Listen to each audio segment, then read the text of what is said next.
मित्रों, जैसा कि अभी धर्मेंद्र जी ने आपको बताया कि भारतीय जनता पार्टी उत्तर प्रदेश में एनडीए के साथ, अपने पार्टनर्स के साथ चुनाव में उतर रही है और लोकसभा में भी हम सब लोग साथ चुनाव में उतरे थे और यह विधानसभा के 2022 के चुनाव 2022 में हम एक साथ उतर रहे हैं।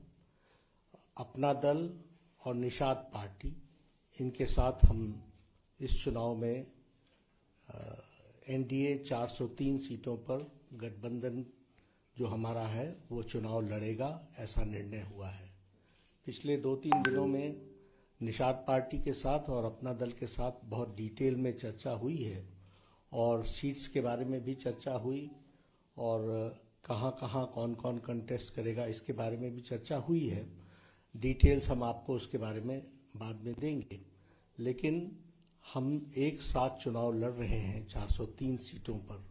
यह बात इस गठबंधन में चर्चा होकर के तय हुई है। हम सब जानते हैं कि भारतीय जनता पार्टी आदरणीय प्रधानमंत्री श्री मोदी जी के नेतृत्व में देश में एक मंत्र लेकर के चली है, सबका साथ, सबका विकास, सबका विश्वास। और यही सबका साथ, सबका नेतृत्व, विश्वास और सबका विकास एक मंत्र लेकर के चली है। हम लोगों ने सबका साथ, जामा, सबका विकास उत्तर प्रदेश में भी इसको पहनाया है और यही किया है। लेटर और स्पिरिट में सबको साथ लेकर के चलने का जो हमारा मंत्र था उसको हम लोगों ने पूरा किया है और उत्तर प्रदेश में डबल इंजन की सरकार ने विकास के नई छलांग लगाई है और उत्तर प्रदेश को एक मोमेंटम दिया है विकास का और सभी समाज के वर्गों को साथ लेकर के चलने का जो प्रण था उसको पूरा लगाई है।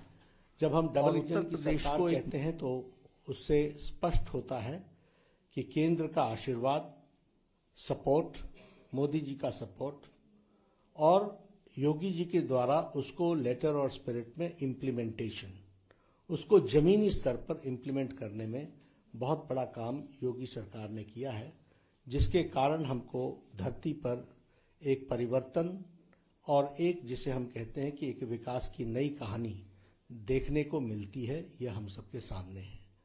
अगर हम विकास की बात करें तो आपके सामने ऑप्टिक्स में भी आपको दिखता होगा कनेक्टिविटी के बारे में, फिर चाहे कनेक्टिविटी रोड कनेक्टिविटी हो या मेट्रो की कनेक्टिविटी हो या फिर हमारे स्टेट हाईवेज भी हों। एक कनेक्टिविटी में बहुत तीव्र गति से पिछले 5 सालों में मोदी जी के आशीर्वाद से और योगी जी के द्वारा जमीन पर वो काम हुआ है। उसी तरीके से अगर हम एजुकेशन की बात करें तो एजुकेशन में भी एक तरीके से एक बहुत बड़ा चेंज आया है और आज एजुकेशन की दृष्टि से उत्तर प्रदेश एक आगे बढ़ता हुआ स्टेट दिखता है और विशेष करके मेडिकल एजुकेशन में उसमें हम सबको दिखता है। हेल्थ केयर तो है ही, एजुकेशन, हेल्थ केयर, ये सब विषय तो हैं ही, सोशल इंडिकेटर्स के भी विषय हैं। सभी विषयों में एनडीए की सरकार ने और उत्तर प्रदेश में इस गठबंधन ने बहुत तीव्र गति से काम किया है। उसी तरीके से इन्वेस्टमेंट की बात अगर हम कहें तो आज Uttar Pradesh has become a destination for investment. वहाँ एक बहुत परिवर्तन दिखता है। एक समय में जहाँ लोग अपनी इन्वेस्टमेंट्स को वापस ले रहे थे, वहाँ से पलायन कर रहे थे, आज वहाँ इन्वेस्टमेंट का डेस्टिनेशन बना है। तो यह पॉलिटिकल माहौल जो खड़ा हुआ है उसके कारण हुआ है। और विशेष करके जब हम सबका साथ कहते हैं तो गरीब कल्याण, ये हमारा मंत्र रहा और उसको आगे बढ़ाने का काम किया है। फिर उसमें स्कीम्स लाइक उजाला, उज्ज्वला, सौभाग्य, आयुष्मान, ये सारी स्कीम्स उसमें आती हैं। प्रधानमंत्री गरीब कल्याण अन्न योजना, प्रधानमंत्री किसान सम्मान निधि, हमारे लेबरर्स के लिए जो वापस जा रहे थे उनको एम्प्लॉयमेंट अपॉर्चुनिटी देना, उनको एम्पावर करना, ये सारी चीज़ें वहाँ पर हुई हैं। और महिलाओं को और युवाओं को फोकस में रख करके काम पिछले 5 सालों में हुआ है, ये हम सबको दिखता है। जहाँ तक लॉ एंड ऑर्डर का सवाल है, हमारे चुनाव में लॉ एंड ऑर्डर, विकास, सबका साथ, सबका विश्वास, सबका विकास, ये तो है ही, लेकिन लॉ एंड ऑर्डर एक बहुत बड़ा विषय उत्तर प्रदेश में है। और जब मैं लॉ एंड ऑर्डर की बात करता हूं तो मैं बार बार लोगों को याद दिलाता हूं कि 5 साल पहले का सिनेरियो याद कीजिए। पलायन हो रहा था, पलायन के साथ साथ वहां पर शाम को 5 बजे के बाद साधारण तरीके से लोगों का जो रोजमर्रा और जीवन के होता था वो थम जाता था।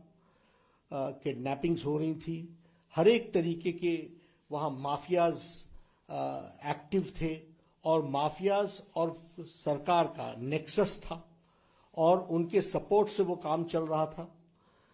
ये सारी चीजें 5 साल में समाप्त हुई हैं। आज रूल ऑफ लॉ है और उसके साथ साथ एक जिसको कहते हैं कि आम आदमी चैन से जी सकता है, काम कर सकता है, आगे बढ़ सकता है, अपॉर्चुनिटीज को यूटिलाइज कर सकता है। ये लॉ एंड ऑर्डर की सिचुएशन वहाँ पर डेवलप हुई है, वो भी हम लोगों को देखने को मिला है। और इसीलिए हम लोगों ने इस बात को कहा कि जो कहा था वो किया है, उसको करके दिया है। और जब हम सोच ईमानदार कहते हैं तो काम असरदार है, सोच ईमानदार है, काम असरदार है। इस बात को लेकर के हम आगे चले हैं, उसको हम आगे बढ़ाने का प्रयास कर रहे हैं। तो मैं आपके सामने आज इसलिए आया था क्योंकि हमारे 2 दल जिनके साथ सारी डिटेल्स में बातचीत हो करके हम निर्णय पर पहुंचे हैं कि हम इकट्ठे चुनाव लड़ेंगे, तो उसकी बारे में फॉर्मली आज हम घोषणा कर रहे थे। तो मैंने कहा कि मैं भी आप लोगों के साथ मुखातिब होकर के इस बारे में चर्चा करूं। मैं रिक्वेस्ट करूंगा अपना दल की हमारी नेता अनुप्रिया पटेल जी से कि वो अपनी बात को रखें। प्रिंट और इलेक्ट्रॉनिक मीडिया से आए हुए मेरे सभी मित्रों, आप सभी को सादर नमस्कार। मेरी पार्टी अपना दल एक लंबे समय से एनडीए गठबंधन का हिस्सा है और अपना दल और भारतीय जनता पार्टी के गठबंधन की ये जो यात्रा है, पिछले 3 चुनाव से 2017, 2014, 2019 निरंतर एक सकारात्मक दिशा में आगे बढ़ी है। उत्तर प्रदेश की जनता का हमें अपार भरोसा, विश्वास, समर्थन इन तीनों चुनाव में प्राप्त हुआ है और हमारे संयुक्त गठबंधन से जो ताकत उपजी, उससे देश और प्रदेश में एक ऐसी मजबूत सरकार का निर्माण भी हुआ जिसका नेतृत्व उत्तर प्रदेश में आदरणीय योगी जी और देश में हमारे श्रद्धेय प्रधानमंत्री जी कर रहे हैं, जिसने डबल इंजन के साथ तेज गति के साथ काम किया। देश का विकास हुआ, प्रदेश का विकास हुआ और जहां एक ओर उत्तर प्रदेश और देश की विकास यात्रा आगे बढ़ी, वहीं दूसरी ओर सामाजिक न्याय की अवधारणा भी और प्रबल हुई।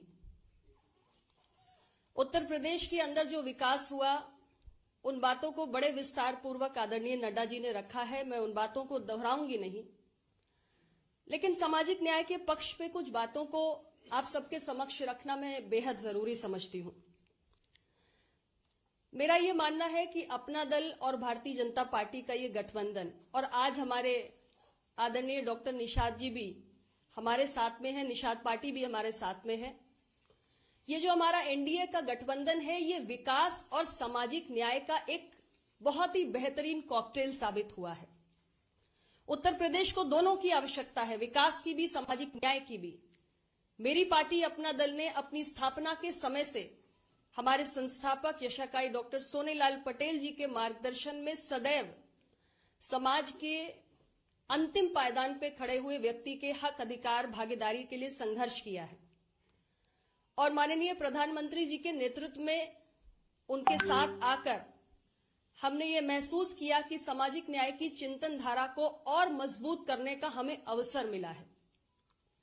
विषय चाहे ओबीसी कमीशन को संवैधानिक दर्जा प्रदान करने का हो, जिसकी मांग बरसों से देश की संसद के अंदर हो रही थी, लेकिन उस पर पूर्व की सरकारें कभी भी ध्यान नहीं दे रही थी, या विषय हमारे सैनिक स्कूलों में, नवोदय स्कूलों में या सेंट्रल स्कूलों में प्रवेश प्रक्रिया में पिछड़ा वर्ग के छात्रों को आरक्षण देने का हो, या हमारे सेंट्रल एजुकेशनल इंस्टीट्यूशंस में 200 पॉइंट रोस्टर प्रणाली की वापसी का हो, बहाली का हो, ओबीसी की क्रीमी लेयर को 6 लाख से आगे बढ़ाकर 8 लाख तक ले जाने का हो, या एक विषय जो हाल ही में आप सबके संज्ञान में आया, नीट की परीक्षा में एमबीबीएस और पीजी के एडमिशन्स में अखिल भारतीय कोटा के तहत पिछड़ों के 27% आरक्षण को लागू करने का हो। ये सारे ऐसे विषय हैं जिस पर अपना दल भारतीय जनता पार्टी माननीय प्रधानमंत्री मोदी जी के नेतृत्व में एक मत रही है।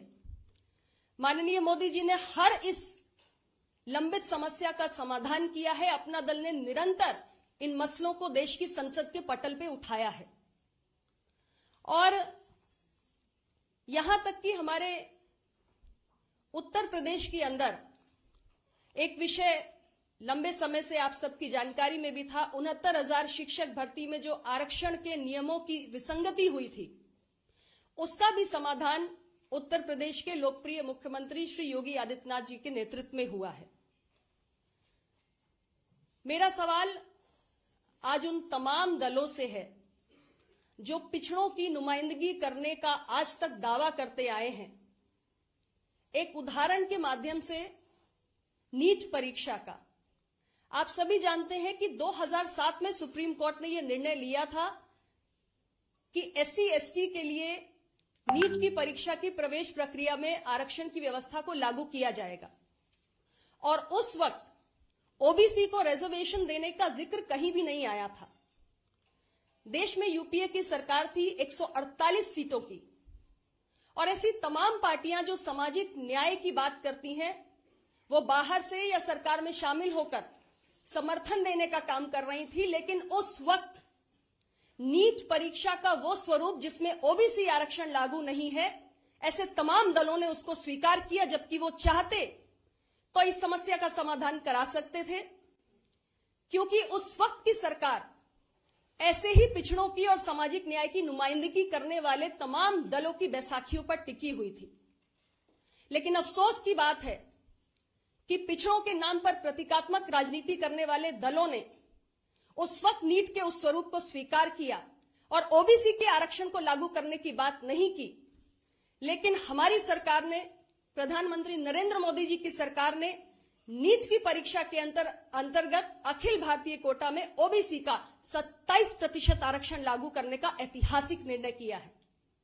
यह एक उदाहरण है, ऐसे तमाम उदाहरण हैं जो हमारे सरकार ने किए हैं।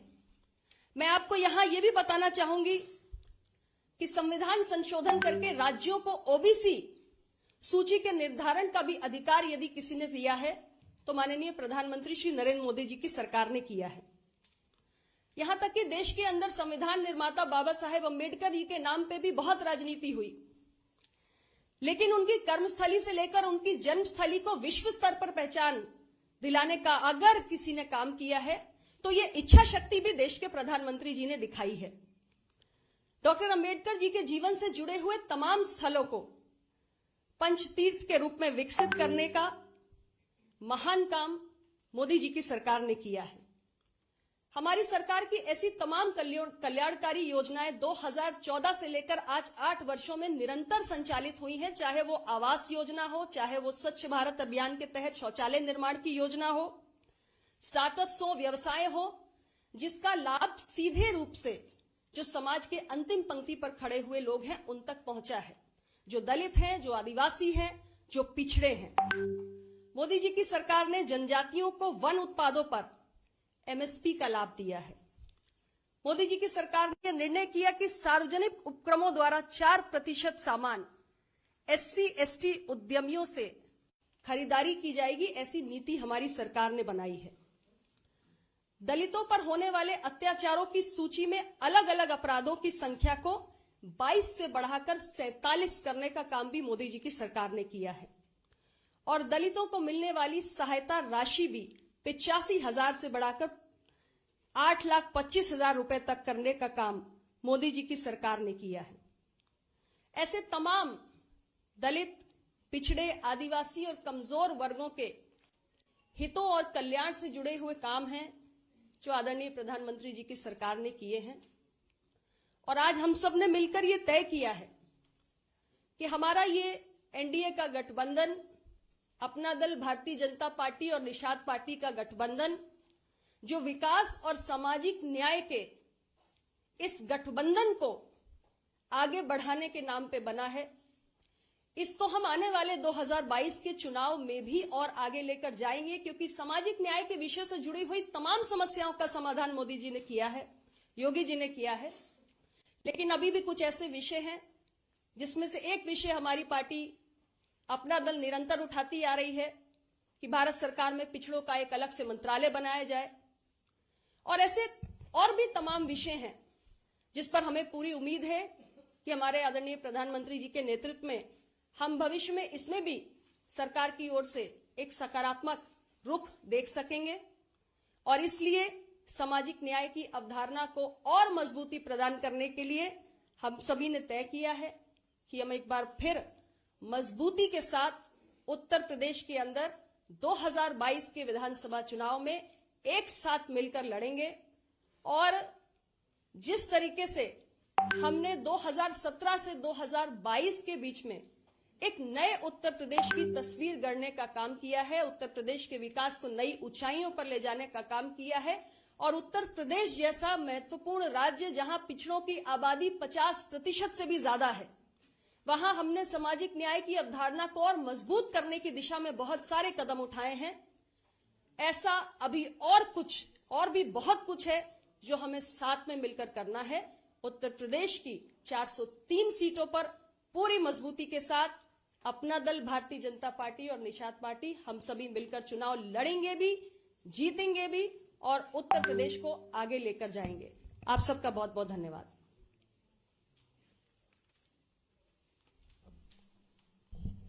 हमारे डॉक्टर संजय निषाद जी, निषाद पार्टी से, आप अपना वक्तव्य रखेंगे।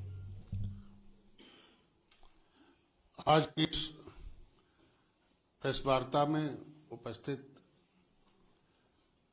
एनडीए भारतीय जनता पार्टी के राष्ट्रीय अध्यक्ष जेपी नड्डा जी, उत्तर प्रदेश के प्रभारी हमारे धर्मेंद्र प्रधान जी,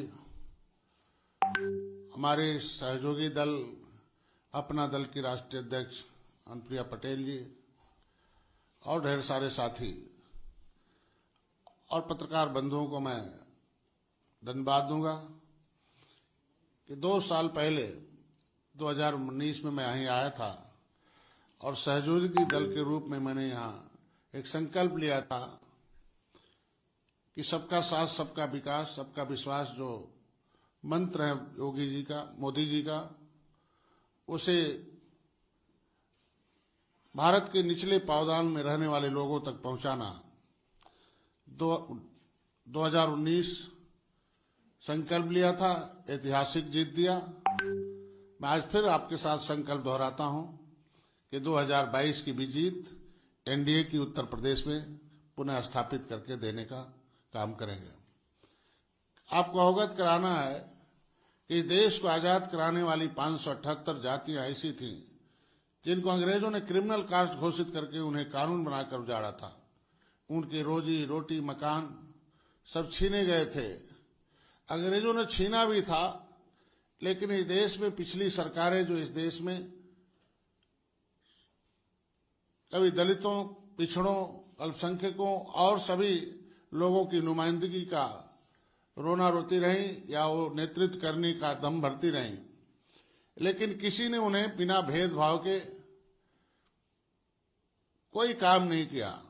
वो मकान बिना रह रहे थे, कपड़े बिना रह रहे थे, शिक्षा से कोसों दूर थे। ऐसे में बिना भेदभाव के पिछली सरकारें कैसे भेदभाव करती थीं, उसका जीता जागता उदाहरण उत्तर प्रदेश को देखा जा सकता। उसी की देन थी जब सामाजिक न्याय समिति का रिपोर्ट लागू किया भारतीय जनता पार्टी ने, तो उसे पता चला कि जो पिछली सरकारों में चंगू मंगू थे, उस सारी योजनाओं पर या सब पर कब्जा करके बाकी उत्तर प्रदेश की जो जनता थी उसे देखती रह गई। चाहे वो 27% आरक्षण पिछड़े के नाम पर रहा हो, चाहे 23% आरक्षण दलितों के नाम पर रहा हो। मैं आज के बीच में मैं निषाद राज गुरुराज महाराज के उस इतिहास की तरफ ले जाना चाहता हूं कि कभी राम और निषाद राज जब गले मिले थे तो एक दुनिया में शांति आई थी और एक ऐतिहासिक विजय प्राप्त किया था श्रीलंका पर। एक बहुत बड़ी आबादी मछुआ समुदाय की कोसों दूर थी, जिसे उपेक्षित रखा गया था। समुद्री तटों पर समुद्र में जहाज लेकर जाते थे मछली मारने के लिए, तो कभी श्रीलंका पकड़ लेता था, कभी आंधी तूफान आती थी उसमें खत्म हो जाते थे। मैंने अपील की भारतीय जनता पार्टी से, मैं मोदी जी को धन्यवाद दूंगा कि उन्होंने टेक्नोलॉजी से जोड़ा और आज के दिन में समुद्री मछुआरों को कभी कोई साइक्लोन या कोई ऐसी आपदा आने पर उन्हें सूचित किया जा सके, उनके जीवन बचाया जा सके। अंतर्राष्ट्रीय मुद्दे पर भी उन्होंने दूसरे देशों से बात किया कि इस तरीके से मछुआरों को सुरक्षा दी जा सके। मत्स्य मंत्रालय के लिए कृषि मंत्रालय के अंदर था, जिन्हें इनका विकास नहीं हो सकता था। मैं भारतीय जनता पार्टी को धन्यवाद दूंगा कि हम लोगों की उस बातों पर ध्यान दिया और मत्स्य मंत्रालय को अलग किया और मछुआरों को जो गरीबी से, लाचारी से, बेकारी से घूम रहे थे, जिनके ऊपर अंग्रेजों ने अत्याचार तो किया ही था, इन लोगों ने भी भेदभाव किया। संविधान में मिला हुआ जो हक था उस पर भी डाका डाला। उन्होंने भी नाम विसंगति इतनी पैदा की कि कहीं अर्धघुमंतु, कहीं पिछड़े में, कहीं अनुसूचित जाति में, कहीं जनजाति में अलग अलग बांट कर रखा था। आज मत्स्य मंत्रालय अलग किया, उन्हें फ्री का बीमा देने का काम किया। पहली बार है कि प्रधानमंत्री मत्स्य योजना के अंतर्गत उन्हें 20,000 करोड़ रुपए यहां से आवंटित करके उनके विकास के लिए काम किया। आज के दिन में उनके जो भी मुद्दे हैं, चाहे वो आरक्षण संबंधी मुद्दे हों, चाहे संवैधानिक विसंगति हो, चाहे जो भी आर्थिक मुद्दे हों, वो सारे हल करने का प्रयास धीरे धीरे हो रहा है। 70 साल से उलझाया गया मुद्दा सुलझाने के प्रयास में हो रहा है।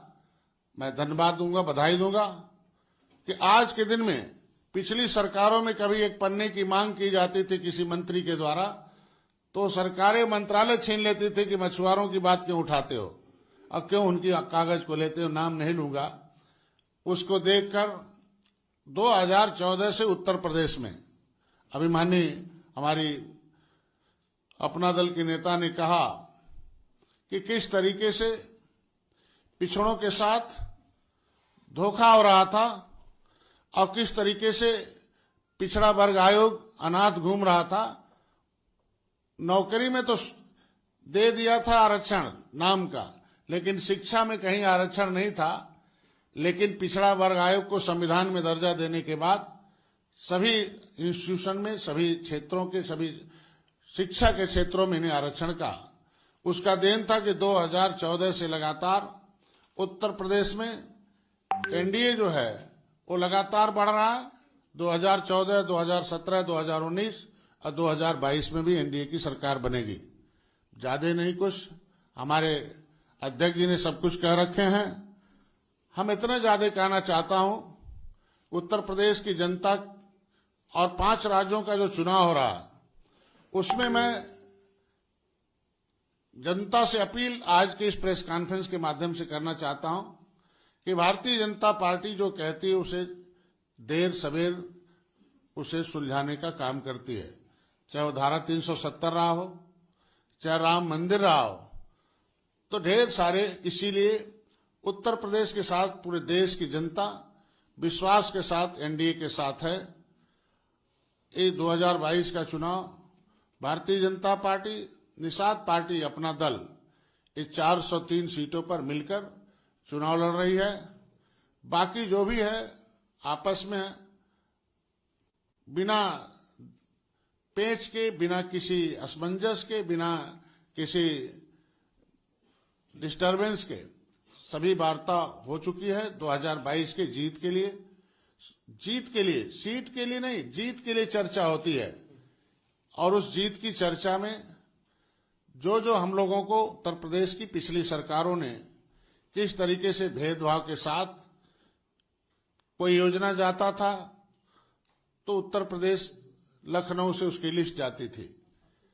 मोदी जी हैं, योगी जी हैं, हर वर्ग हर जाति को, कोई ऐसा वर्ग कोई जाति ऐसी नहीं कर सकती है कि हमें उस योजना का लाभ नहीं मिला। खासकर महिलाएं जो उपस्थित थी उत्तर प्रदेश की, योजनाओं के लाभ में महिलाओं को विशेष अवसर दिया गया कि उन्हें भी हिस्सेदारी मिलनी चाहिए। योजना उन्हें बिना भेदभाव का, उत्तर प्रदेश के लोग तरसते थे कि किसी भी, चाहे वो थाने में जाए, किसी विभाग में जाए, कि हमारे जाति का कोई क्लास 4 या क्लास 3 का व्यक्ति मिल जाता तो हम लोग भी अपनी बात अधिकारियों तक कह सकते थे।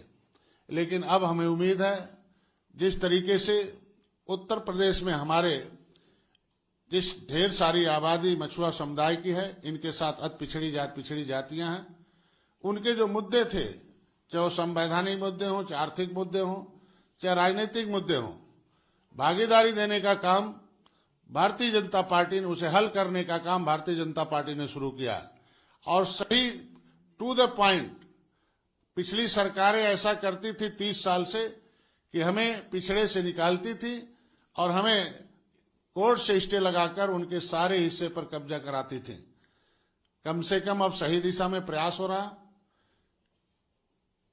चाहे वो आरजीआई के तरफ से हमारा पत्र हो, आरजीआई के द्वारा, चाहे ऊपर का जहां उचित स्थान है, जहां से हमें न्याय मिलना है, उन विभागों को बुलाकर भारतीय जनता पार्टी ने उन्हें बताया कि इस एक विशेष वर्ग के 66 समूह अनुसूचित जातियों में जो है, पिछड़े में जो है, इनके साथ बहुत भेदभाव हुआ है।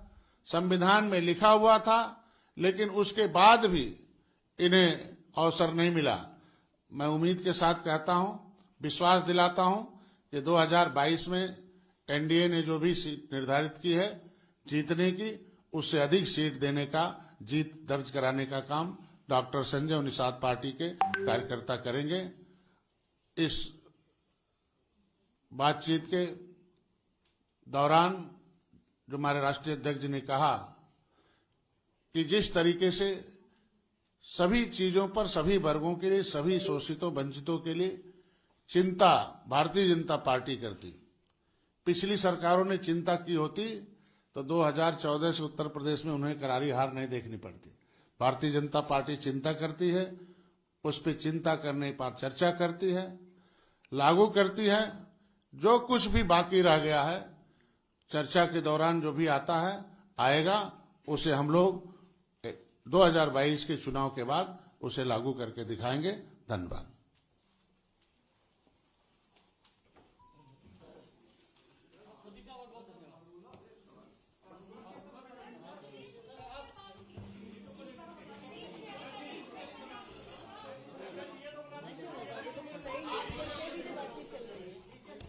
देखो, हमारे राष्ट्रीय अध्यक्ष जी और हमारे सहयोगियों ने, निषाद जी ने बहुत आर्टिकुलेट किया है।